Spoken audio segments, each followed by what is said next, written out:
আসসালামু আলাইকুম বন্ধুরা, আশা করি আল্লাহর রহমতে সবাই ভালো আছেন। সবাইকে পবিত্র মাহে রমজানের শুভেচ্ছা জানিয়ে আবারও চলে আসলাম একটি লং ভিডিও নিয়ে। এখানে আমি কিছু কাজ করছি, সাথে সাথে কিছু কথাও শেয়ার করছি। তো এই মুহূর্তে আমি ইফতারের জন্য চুলার কাছে ভাজাভাজি কাজ করছি। চুলার আগুন যেমন জ্বলছে, ঠিক তেমনি রোজার এই সময় আমাদের অন্তরটা যেন আল্লাহর ভালোবাসায় ঠিক তেমনি করে জ্বলে ওঠে। এই দোয়া করি আমরা সবসময়, নামাজ পড়ার সময়, একটু বসতে সবসময়। বন্ধুরা, রোজা শুধু না খেয়ে থাকা না। আসলে আমরা মনে করি না খেয়ে থাকলে মনে হয় রোজা হয়ে গেল, নামাজ পড়ি না, কিছু করি না, সাথে সাথে ইবাদত করতে হবে, নামাজ পড়তে হবে, তাহলে রোজার সার্থকতা পুরোটা পেয়ে যায়। রোজা আমাদের শেখায় ধৈর্য ধরতে। রোজা আমাদের শেখায় নিজেকে কিভাবে সংযত রাখা যায় খারাপ কাজ থেকে, সবকিছু থেকে সেটা। আর রোজা আমাদের মনে করিয়ে দেয় আমরা কতটা অসহায় ছিলাম আল্লাহর রহমত ছাড়া। আসলে তো আমরা মুসলিম, সৃষ্টির সেরা জীব আমরা মানুষ, মুসলমান, আর আমরা হচ্ছে মুসলিম জাতি। আল্লাহর রহমত ছাড়া আমরা আসলে খুব অসহায়। এটা আমাদের বিপদে না পড়লে, আল্লাহকে স্মরণ না করলে আমরা বুঝতে পারি না, মাঝে মাঝে ভুলে যাই। আজ যখন আমি ইফতারের জন্য এই খাবারগুলো প্রস্তুত করছি, আর তখন একটা কথা খুবই খুবই মনে পড়ছে। আমরা অনেকেই প্রতিদিন ইফতার পাই। আমাদের ঘরে অনেক সময় অনেক ইফতার থাকে, রান্না বান্না করার জন্য অনেক কিছু ইফতার করে থাকে, পাশে থাকে, পাই আমরা। কিন্তু পৃথিবীতে এমন মানুষও আছে যারা সারাদিন রোজা রাখে কিন্তু ইফতার সময় খাবার পায় না। আসলে অনেকে পানি দিয়ে ইফতার করলে, অনেকে মুড়ি দিয়ে ইফতার করলে, যে কারণে হোক, আর আমরা অপচয় না করে সেখান থেকে কিছু খাবার প্রতিদিন যদি কিছু কিছু মানুষকে দিতে পারি, শেয়ার করতে পারি আমাদের ইফতারের মানে ইফতার থেকে, সেটাও কিন্তু একটা ইবাদতের একটা বড় অংশ হয়ে যায়।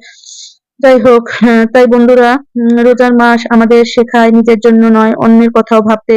একটু খাবার ভাগ করে নেওয়া, একটু পানি কাউকে দেওয়া, একটু হাসিমুখে কথা বলা, এগুলো কিন্তু ইবাদতের অনেক বড় একটা মূল অংশ হয়ে দাঁড়ায়। তো আপনি জানেন কি ইফতারের সময় দোয়া কবুল হওয়ার বিশেষ মুহূর্ত? তো আমরা অনেক সময় জানি না, ইফতার ভাজতে ভাজতে তাড়াতাড়ি করে তাড়াহুড়ো করে উজু করে এসে আজান দেয়, আর আমরা পানি খেয়ে ইফতার করি। কিন্তু না, ইফতারের আগে আমরা খাবার সামনে নিয়ে বসে আল্লাহ তাআলার কাছে মুনাজাত দেবো। এটা কিন্তু অনেক যে মোনাজাত দিতে হবে, যে মোনাজাত আপনি যা বলবেন ওই সময়টা সেটা কবুল হয়। তারপরে হচ্ছে যে এই তো, আর ওই সময় আমরা একটু রোজা খোলার নিয়ত করি। তারপরে অনেকে আমরা অনেক সময় জানতাম না, যেমন আল্লাহুম্মা সুম্মা লাকা তাওয়াক্কালতু আলা রিজকিকা আবতাগতু বিরাহমাতিকা ইয়া আরহামার রাহিমিন, এই দোয়াটা করে আমরা রোজার সময় রোজা খুলি। আর ওই সময়টা দোয়া কবুল হয় বেশি। তো এই সময়টা শুধু নিজের জন্য দোয়া না করে মা বাবার জন্য দোয়া করুন, অসুস্থ মানুষের জন্য দোয়া করুন, যারা কষ্টে আছে তাদের জন্য দোয়া করুন। এই চুলার পাশে দাঁড়িয়ে আমি যখন ভাজাভাজি করছি, আমার মনে হচ্ছে আমাদের জীবনও ঠিক এই তেলের মতো অনেক সময় গরম পরিস্থিতির মধ্য দিয়ে যেতে হয়, কষ্টের আগুনে পুড়তে হয়, তবেই আমরা ভালো মানুষ হয়ে উঠতে পারি।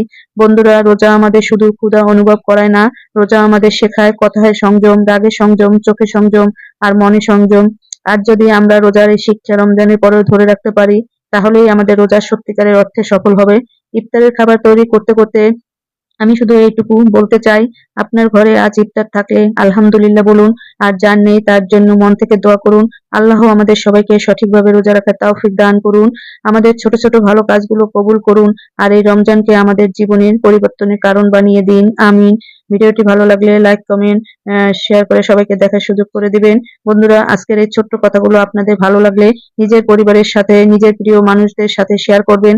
হয়তো আপনার শেয়ার করা একটি কথাই কারো মন ভালো করে দেবে।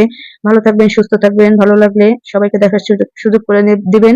সবাইকে পবিত্র মাহে রমজানের শুভেচ্ছা জানিয়ে বিদায় নিচ্ছি। আল্লাহ হাফেজ।